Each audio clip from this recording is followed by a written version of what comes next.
Com o subtítulo A visão em Troade, pregação em Filipos, a conversão de Lídia e do carcereiro, a cura da pitonisa. Versículo 25 diz: perto da meia-noite, Paulo e Silas oravam e cantavam hinos a Deus, e os outros presos os escutavam. 26 da igreja, por gentileza. De repente, sucedeu tão grande um terremoto, que os acessos pratos se moveram, e logo se abriram todas as portas, e foram soltas as prisões de todos. Podeis tomar o vosso assento, glorificando e bendizendo ao nome do Senhor. Uma palavra bem conhecida, cremos e sabemos que com certeza, sem sombra de dúvidas, os irmãos já ouviram pregações sobre isso, ou de repente os irmãos até pregaram nessa passagem, né, como o pastor Reginaldo costuma dizer, mas não a palavra em si, mas sim as revelações dela se renovam cada dia, cada momento que nós abrimos ela. Não a palavra em si, pois como sempre citamos Mateus 24, versículo 35, 36, se não pela memória, menos relatar, passarão os céus e a terra, mas a minha palavra não há de passar. A palavra é a mesma, porém as revelações dela se renovam cada dia, cada momento que nós abrimos ela. Glória! Estarei rapidamente passando só por alto, né? Não tanto introdução, mas só passando por alto no começo, pelo menos no começo, para depois entrar na ministração, pois o tempo é curto e a passagem é longa, mas tentar falar, né, os menos detalhes possível. A palavra vai nos relatar que antes, né, de apóstolo Paulo e Silas, né, acompanhados até certo ponto em Macedônia por Timóteo, após ali quando foram pegos pelos magistrados, houve ali, né, a prisão, foram chicoteados primeiro em praça pública, não conhece bem a passagem, após foram presos no cárcere, né, e ali, além de estarem presos no cárcere, foram presos os seus pés e suas mãos no tronco dentro daquele cárcere. E assim, né, como foi lido no versículo 25, perto da meia-noite, Paulo e Silas oravam e cantavam hinos ao Senhor, e todos os presos os escutavam. E assim, no versículo 26, né, houve ali o terremoto, né, em forma de se expressar, houve ali, né, a tremura dos alicerces, ou seja, da base daquele cárcere, como os irmãos bem conhecem a passagem. Mas olhando para o contexto um pouco atrás, que a qual vai nos relatar que o apóstolo Paulo não estava diretamente ali em Macedônia.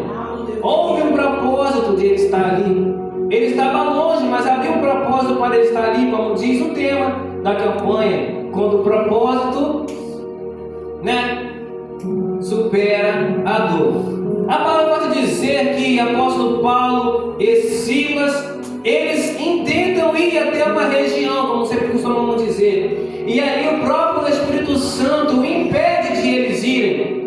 Pela segunda vez, novamente, apóstolo Paulo e Silas, novamente, pela segunda vez, eles tentam ir para outra região, e ali o próprio Espírito Santo impede de eles irem. E a palavra prossegue a dizer que apóstolo Paulo, nem na primeira nem na segunda vez, ele não insistiu em ir para ambas das duas regiões, ou seja, ele deu ouvidos à santa voz do Espírito Santo do Senhor. E assim a Bíblia vai dizer que pela terceira vez, apóstolo Paulo, em Troade, se não vai a memória, ali tendo em visões, ele ouviu um varão clamando, gritando bem alto: ó Macedônia, salva-nos, ó Macedônia, salva a Macedônia.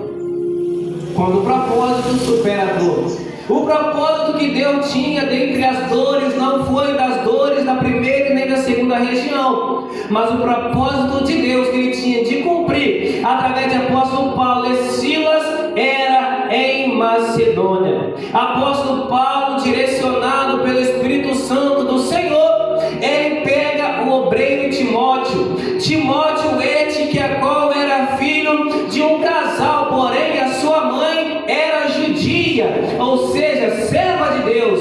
Tem outro porém, o seu pai era grego, ou seja, como assim judia e grego? Judia serva de Deus, e grego não era servo de Deus, que a qual vem nos relatar tais estudos acerca do politeísmo, que a qual tem o politeísmo e o monoteísmo. O que é politeísmo? Politeísmo significa a crença daqueles que a qual adoram diversos tipos de deuses. Adora um tipo de Deus, Baal, adora a deusa Aceera, adora outros vários, diversos tipos de deuses. Isto é o politeísmo. E o que é o monoteísmo? O monoteísmo significa a adoração somente a um Deus. Politeísmo, diversos deuses. Monoteísmo, apenas a um só Deus.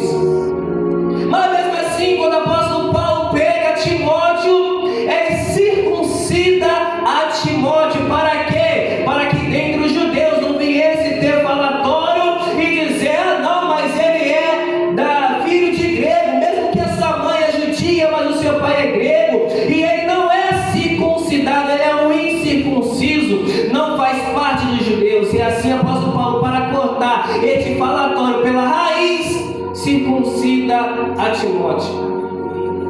Só neste começo já nos traz o entendimento do Espírito Santo do Senhor, que a qual nesses dias atuais é fácil disso acontecer. É um fato verídico de quê? De pelo fato do pai, da mãe estar na vida errada, a pessoa olhar e dizer que a qual o filho vai seguir os mesmos passos dos pais, que a filha vai seguir os mesmos passos da mãe, assim dizer: ah não, filho fulano de tal, o pai dele é um alcoólatra, certamente quando ele crescer, ele também vai seguir os mesmos caminhos, os mesmos passos do seu pai, certamente futuramente ele vai ser um alcoólatra também.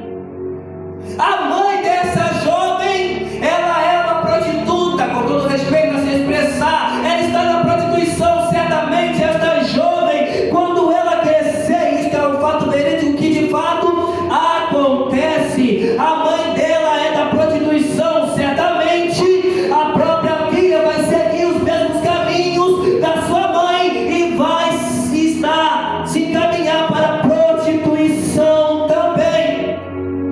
E isso se chama maldição hereditária. Quando tem um tipo de enfermidade, a minha tataravó tinha essa enfermidade, a minha avó pegou a mesma enfermidade, e a minha mãe também pegou, só um exemplo, amém? E a minha mãe também pegou, foi se alastrando essa enfermidade de parente para parente, de ente querido para ente querido, de igual forma essa tal maldição, o tataravô levava esse tipo de vida errada, aí o meu avô seguiu os mesmos caminhos, e o meu pai de igual forma. Por isso que dizem que agora o filho certamente seguirá os mesmos passos dos pais, que a filha seguirá os mesmos passos da mãe. Por quê? Porque vai se alastrando esta maldição hereditária dentro da genealogia, ligação familiar. Mas nesta noite já profetizamos que agora está repreendido, jogado por terra e queimado toda a maldição hereditária. Está jogado por terra e queimado todo disse-me-disse, toda fofoca, todo falatório, toda maldição está repreendida, jogada por terra e queimada em nossas vidas, e isso em nome de Jesus não irá pegar dentro da nossa família. O apóstolo Paulo e Silas em caminho, juntamente com Timóteo, para Macedônia. E naquela viagem a palavra prossegue a nos relatar, prossegue a nos dizer que o apóstolo Paulo chega à beira de um tanque, se não falha a memória, de um poço, de um rio, na verdade. Chega à beira de um rio, como do costume dos judeus, ao fazer, como dizemos no palavreado de hoje, um culto ar livre. E a palavra prossegue a se dizer, a nos relatar, que dentre as mulheres que estavam ali ouvindo a palavra de Deus, havia uma serva de Deus, porém não era batizada mais, estava nos caminhos, trilhando os caminhos do Senhor. Só faltava isso, ser batizada. E a ela chamada Lídia, vendedora de púrpura, ela, ao ouvir as palavras, a pregação de apóstolo Paulo, ela toma uma decisão de tomar uma posição exata nos caminhos do Senhor. Seguidamente, apóstolo Paulo batiza ela, como faltava isto, nas águas, e assim ela é batizada nas águas. O efeito da palavra, o efeito da pregação, o efeito do evangelho do Senhor, que é qual traz libertação. A palavra prossegue a se dizer que ela, contente, vamos dizer nos nossos palavreados, ela convida o apóstolo Paulo, Silas e também Timóteo. Historiadores dizem que provavelmente o doutor Lucas estava juntamente com eles. Dentro do versículo que ele diz: e ela veio seguindo atrás de apóstolo Paulo e de nós. Quando ele fala de nós dentro da língua portuguesa, se refere que é a pessoa que está relatando, a pessoa que está narrando, está se incluindo dentro da história, estava seguindo apóstolo Paulo e também a nós. E o narrador desta epístola de Atos é o doutor Lucas. Então, certamente, até um certo ponto, o doutor Lucas também estava juntamente com o apóstolo Paulo, com Silas e Timóteo. E a palavra vai dizer que o apóstolo Paulo ficou um pouco constrangido por ser convidado a estar dentro de uma casa de uma mulher, Lídia, vendedora de púrpura. Mas mesmo assim foram, vamos dizer, entre aspas, descansar. Fazia a obra do Senhor, pregava a palavra, depois voltava para a casa da Lídia, vendedora de púrpura. Acabava de descansar e ia novamente pregar o evangelho do Senhor. E a palavra prossegue a se dizer que nos caminhos que apóstolo Paulo, Silas, Timóteo e doutor Lucas, pela narração, nos dá o entendimento a isso, segundo historiadores, havia uma pitonisa. O que era uma pitonisa? Era uma mulher que tinha um espírito maligno da adivinhação. E Atos 16 relata que por intermédio do espírito maligno da adivinhação, ela trazia muitos lucros para os seus senhores. E assim apóstolo Paulo, Silas, Timóteo e doutor Lucas passavam.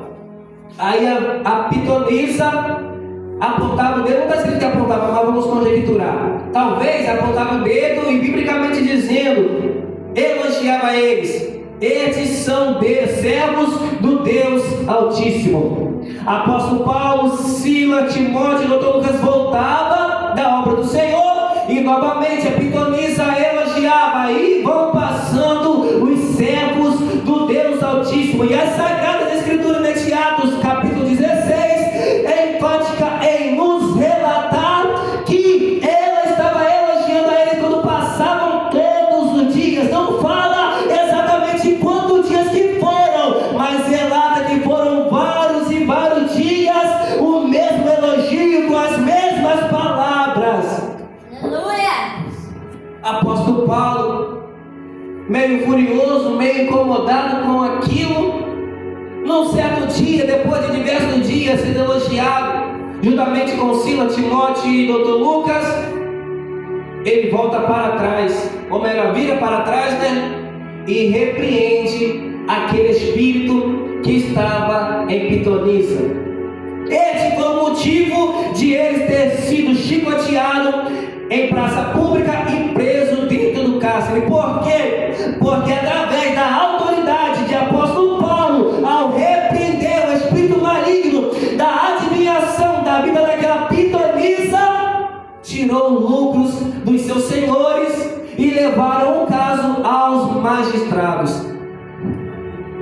Mas podemos analisar e perceber que o que ela estava fazendo não era dando uma adivinhação no instante que os 4 servos de Deus estavam passando.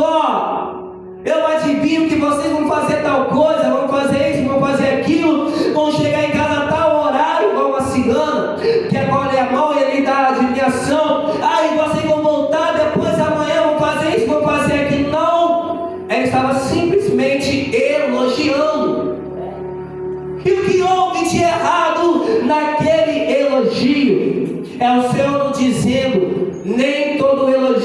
auxílio provém para o nosso bem-estar espiritual. É bom, nós ouvimos a palavra abençoada, pregou bem, varão, pregou bem, varoa, Deus abençoe, é bom.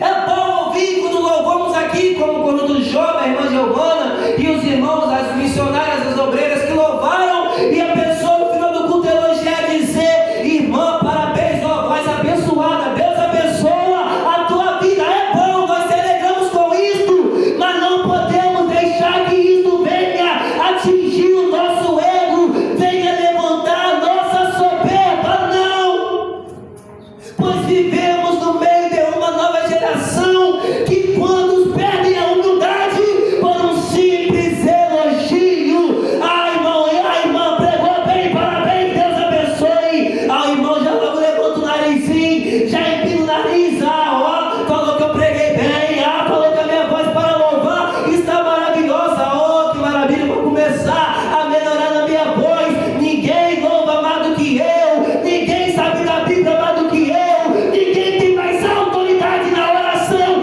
do que eu prego melhor, eu louvo melhor, eu oro com mais autoridade, eu sou o único que faz a obra do Senhor, a minha palma é mais alta do que do irmão A, do que do irmão B.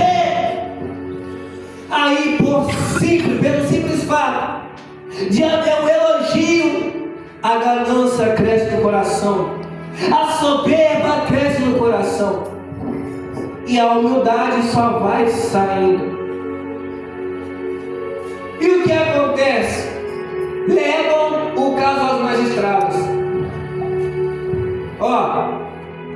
Vieram os irmãos judeus, lá não sei da onde, para vir em Macedônia e adaptarem as nossas tradições. Eles vieram com as pregações que a qual mudaram as nossas tradições, e isso está errado segundo a lei. Aí vem Deuteronômio capítulo 25, versículo 2 e 3, acerca do castigo quando alguém abole uma lei. No caso deles, não aboliram lei alguma, simplesmente o apóstolo Paulo usou a autoridade para expulsar o espírito maligno da pitonisa. Mas nas palavras daqueles homens, daquele povo romano, levaram o caso aos magistrados, dizendo que eles estavam mudando as tradições, totalmente ao contrário do caso. Aí esse Deuteronômio, capítulo 25, versículo 2 e 3, pela lei mosaica, ou seja, a lei de Moisés, quando alguém abole uma lei, é chicoteado. Pastor Roberto Nascimento, estudioso também, teólogo, pode confirmar ou, de repente, corrigir. Para a lei mediante aos judeus, aproximadamente era punido com 40 chicoteadas. Não podiam passar de 40 chicoteadas. Pela lei mosaica era chicoteado 40 vezes. Aí pela lei romana, aproximadamente um a menos, ou seja, 39 chicoteadas pela lei romana. E o que fazem? Pegam apóstolo Paulo e Silas. A palavra já não relata sobre estar no meio, Timóteo e Dr. Lucas. Daqui em diante só relata sobre o apóstolo Paulo e Silas.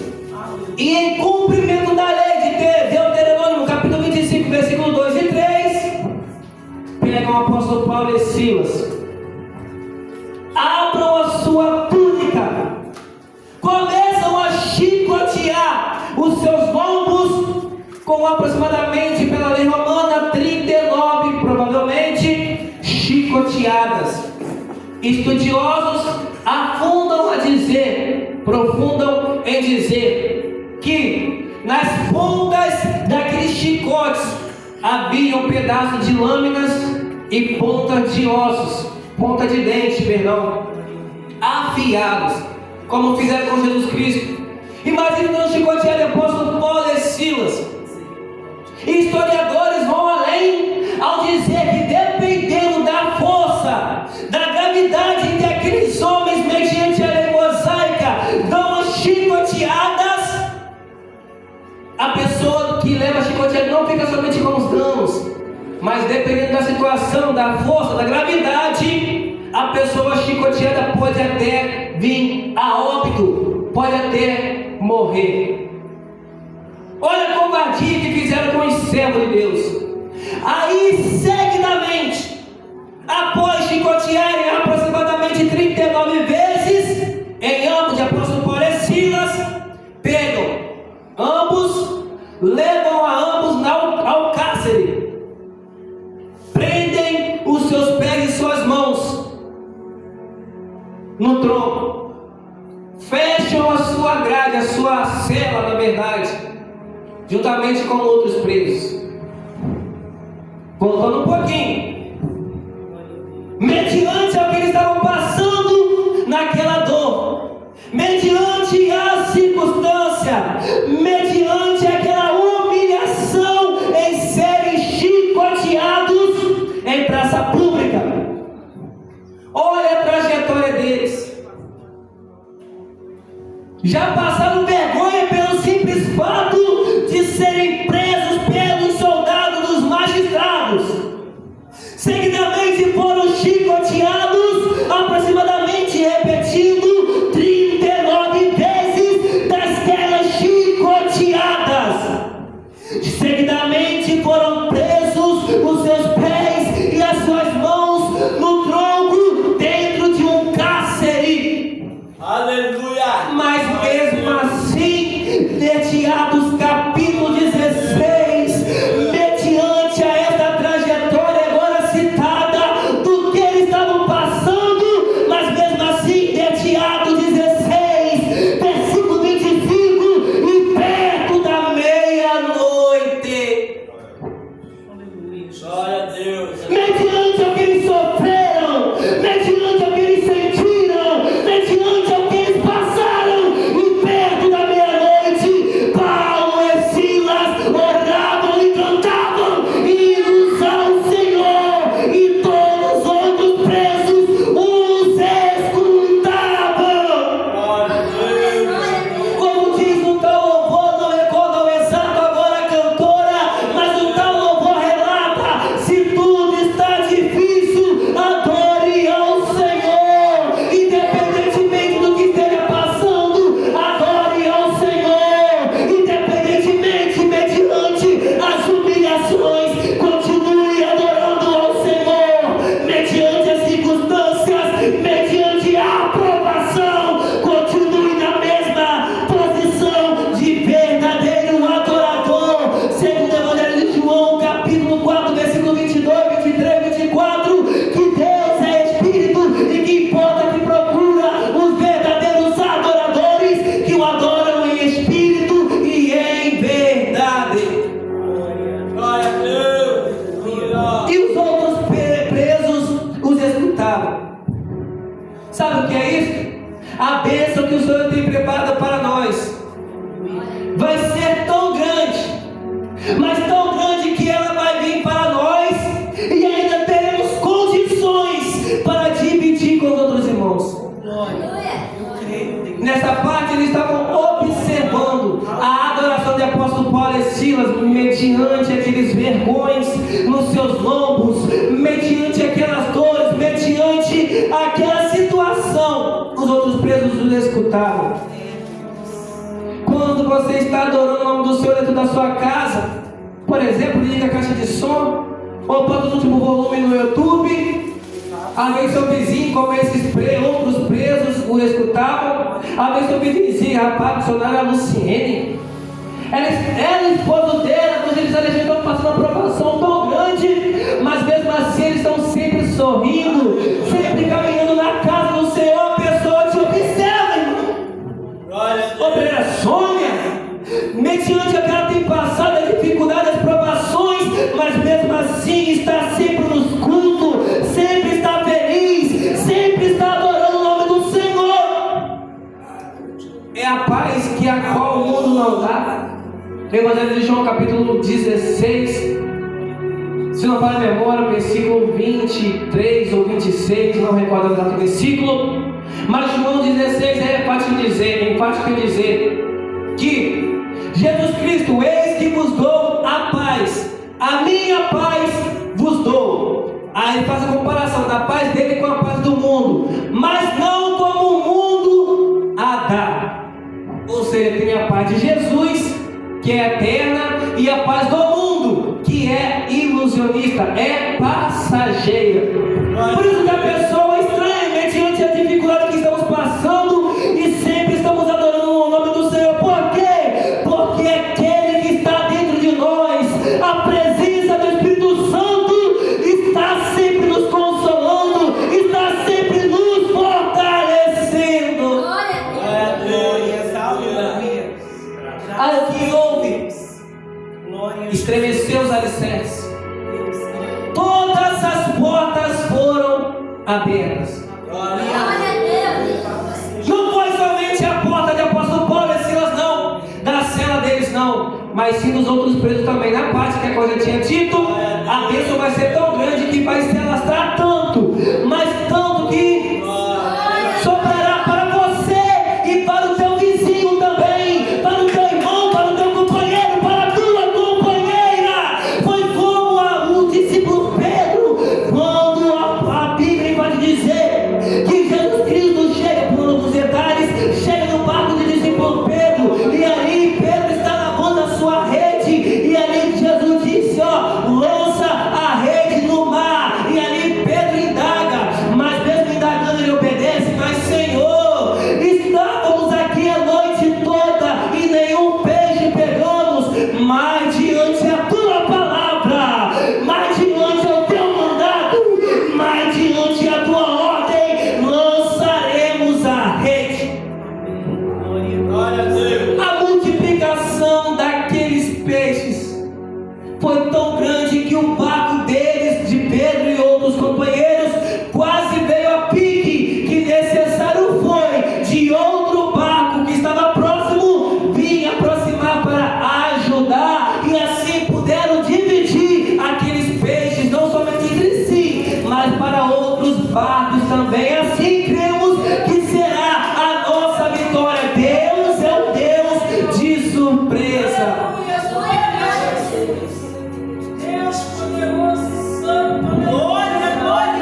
Quando o propósito supera a dor. Levanta a tua mão, por gentileza, para receber uma tal profecia, mediante a este tema desta campanha. Quando o propósito supera a dor. Profetizamos que nesta noite, mediante a dor que você está passando, o propósito diante daquilo que você está passando irá superar esta dor que você está passando. Profetizamos que mediante as circunstâncias, mediante a dificuldade, mediante a aprovação, o propósito que Deus tem na tua vida irá superar a tudo que você está passando, e chegará o dia em que você irá dizer: Senhor, valeu a pena sentir esta dor, valeu a pena ser apedrejado, valeu a pena ser caluniado, valeu a pena cada lágrima, Senhor, valeu a pena passar por esta dificuldade, valeu a pena passar por esta provação, porque o Senhor foi fiel em garantir a minha vitória. Feche a mão, por gentileza, recebendo a vitória. Seguidamente, o carcereiro pega a sua espada. Historiadores dizem que, igual Atos capítulo 12, quando o discípulo Pedro foi livre da prisão, os soldados estavam dormindo, e assim, discípulo Pedro, por intermédio da oração que orava por ele, foi solto pela mão do Senhor, por intermédio do anjo que foi libertado daquela prisão. No outro dia, na intenção de fazer a inquirição, a Bíblia vai te dizer que quando chegou pela manhã, o discípulo Pedro já não estava no cárcere mais, já estava livre, já estava solto. E assim Herodes, pela lei, também ele manda matar não somente um, mas todos os soldados todos os guardas que estavam responsáveis por Pedro. Por quê? Porque Pedro fugiu, ou foi solto, melhor se expressando, da prisão, e os soldados não viram Pedro saindo. Aí pela lei antiga foi mandado matar todos os soldados, todos os guardas que estavam na responsabilidade do discípulo Pedro.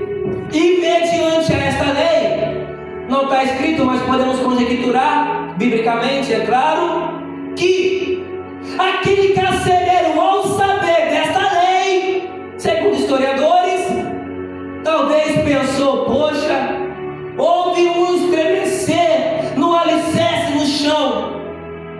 Cadê os presos? Eu vi as grades se abrindo, todas elas. Então certamente por eu estar sendo carcereiro, está também estando na responsabilidade por esses presos, eles fugiram, certamente eu irei morrer. Então eu prefiro me matar do que passar vergonha morrendo por ordem dos magistrados. Aí o que ele faz? Ele tenta em se matar, mas chega o apóstolo Paulo e Silas: não faça tal coisa, porque todos nós aqui estamos. E aquele carcereiro, a Bíblia fala que estava escuro, ele estava atônito, ele estava tremendo no caso. Ele perguntou: o que é necessário para eu ser salvo? Apóstolo Paulo e Silas responderam, no versículo 31 deste Atos 16: crê no Senhor Jesus Cristo e serás salvo tu e a tua casa. Quando o propósito supera a dor. Quando o propósito supera o que, igreja? A dor. Quando o propósito supera a dor. De repente o propósito de Deus nesta dor de apóstolo Paulo e Silas, mediante da onde que eles estavam, em Troade, em Vinas, região de Filipos, na região de Macedônia, talvez o propósito de Deus era esse: de salvar uma vida, de salvar duas vidas, de salvar uma família.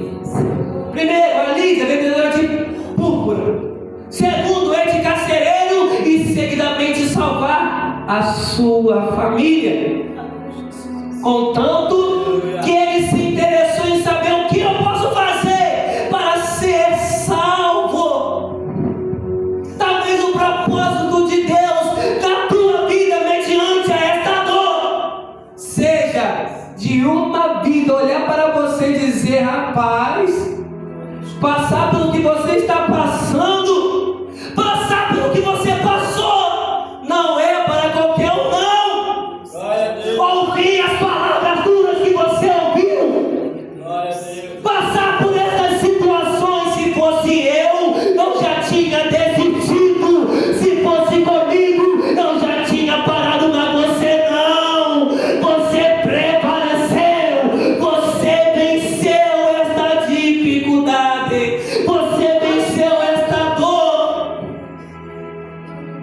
Eu não sou evangélico, não sou crente, mas quando eu vim para a igreja, eu quero ser fortificado, eu quero ser diferente como você é. Às vezes o propósito de Deus é esse na tua dor, de uma vida ser salva, de uma vida pegar a tua vida como experiência e testemunho para si mesmo ou si mesmo. Apóstolo Paulo logo diz, não fala assim: crê no Senhor Jesus Cristo, será salva a tua casa e depois tu. Não, negativo. Podemos analisar, perceber desse Atos 16:31. Ele não fala: crê no Senhor Jesus Cristo, será salva a tua casa e depois tu. Não. Olha a trajetória das palavras, a sequência. crê no Senhor Jesus Cristo, será salvo tu, depois a tua casa. Aí vem Josué, livro de Josué, capítulo 24, versículo 15, parte C. Começo do versículo 15, né? Fala para vocês: podem adorar aos deuses que os seus pais adoraram, aos amorreus, podem fazer o que quiser. Aí chega na parte C de Josué 24, versículo 15. Porém, eu e a minha casa serviremos ao Senhor. Não fala, porém a minha casa primeiro, depois eu serviremos ao Senhor. Não, olha a sequência. Primeiro eu e a minha casa, depois a minha casa serviremos ao Senhor. Aí apóstolo Paulo repetindo: crê no Senhor Jesus Cristo e será salvo. Primeiro tu, depois a tua casa. É o Senhor dizendo: Deus quer libertar a tua família, Deus quer libertar a tua casa, Deus quer trabalhar nos seus, mas Ele precisa de um para trabalhar, para operar. E este um, Ele escolheu você, que através de você a tua casa venha a ser alcançada, que através de você a tua família venha a ser restaurada, e que futuramente você possa dizer como Josué: porém eu e a minha casa serviremos ao Senhor. A pessoa de um, e esse um é você. Deus seja louvado. Mas aí não foi concluído o propósito da dor de apóstolo Paulo e Silas. Por quê? Porque o carcereiro, a Bíblia consegue dizer, já terminando, o carcereiro pega o apóstolo Paulo e Silas, leva para a sua casa, e ali começa a limpar os vergões. O que é vergões? É as marcas dos chicotes que ficaram, aquele inchaço e as marcas vermelhas. O carcereiro começa a limpar os vergões de apóstolo Paulo e Silas, aquelas feridas que o chicote deixou. E apóstolo Paulo e Silas aproveitam essa oportunidade para, a Bíblia pode dizer isso, para pregar a palavra do Senhor. E através da pregação de apóstolo Paulo e Silas para o carcereiro dentro da sua casa, o carcereiro foi batizado, a família do carcereiro foram batizadas, e ambos, dentre o carcereiro e a família, foram salvas. Ou seja, por intermédio da dor de apóstolo Paulo e Silas, e pelo momento oportuno de pregar o Evangelho,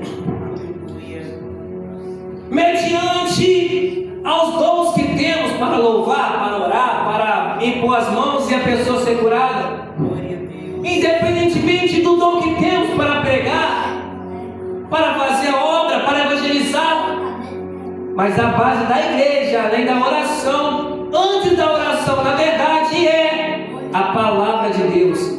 Como sempre dizemos, costumamos dizer, que temos o louvor para adorar o nome do Senhor.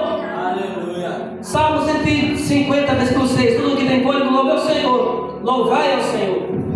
Temos a oração para aumentar a nossa intimidade com o Pai Celestial. Glória a Deus. Evangelho de Mateus, capítulo 4, se não falei a memória, capítulo 6, na verdade, capítulo 6, versículo 5, 6, quando podes orar, entra no teu aposento, em outras palavras, entra no teu quarto, ora, fecha a porta e ora, e você orando particularmente com Deus, irás orar particularmente, Deus lhe recompensará publicamente.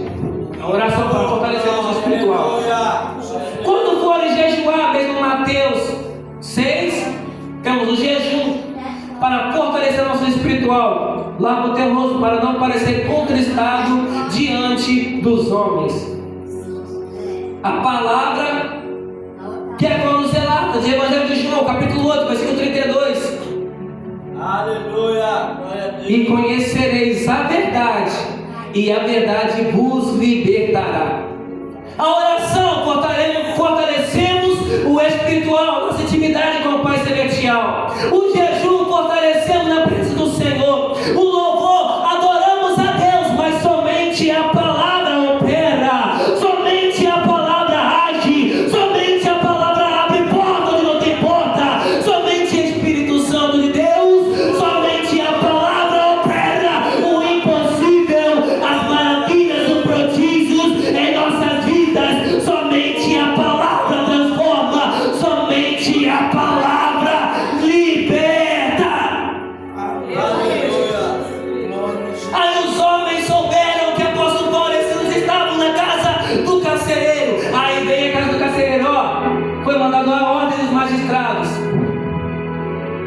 que apóstolo Paulo e Silas possam ser livres. Estão liberados, estão soltos. Aí apóstolo Paulo indaga: não, sem mais nem menos, somos humilhados em praça pública, fomos presos, todo mundo viu. Aí quando é para nos libertar da prisão, que agora estamos na casa do carcereiro, vocês querem nos libertar ocultamente? Não, ocultamente não, eles que vêm aqui e nos tirem daqui. Aí os homens foram até os magistrados e voltaram e disseram: vão para outras regiões. E se surpreenderam, porque nessas falas do apóstolo Paulo ele disse: eu e nós sendo romanos. Aí se começaram a temer: não, ele é romano, achamos que era judeu e são romanos. Aí o apóstolo Paulo volta na casa da Lídia, volta na casa de alguns irmãos e depois sai. Não está escrito, mas podemos crer que provavelmente o apóstolo Paulo foi. A Bíblia fala que ele voltou à casa de Lídia, vendedora de púrpura, antes de ir embora daquela região de Filipos em Macedônia. Mas não dá esse detalhe, mas cremos pela leitura que provavelmente ele voltou na casa de Lídia para agradecer, pois ela disponibilizou o seu aposento, a sua casa, o seu quarto para eles, para os servos de Deus descansar. Ou seja, sermos gratos por aquilo que Deus fez por nós e os nossos irmãos também. Não temos a ingratidão conforme tiveram os 9 leprosos dentre aqueles 10, que a qual todos os 10 leprosos foram curados daquela lepra, mas somente um, mesmo sendo estrangeiro, mas somente um voltou para agradecer. Que nós devemos ter a gratidão dentro de nossos corações. Assim agradecer a oportunidade em nome de Jesus.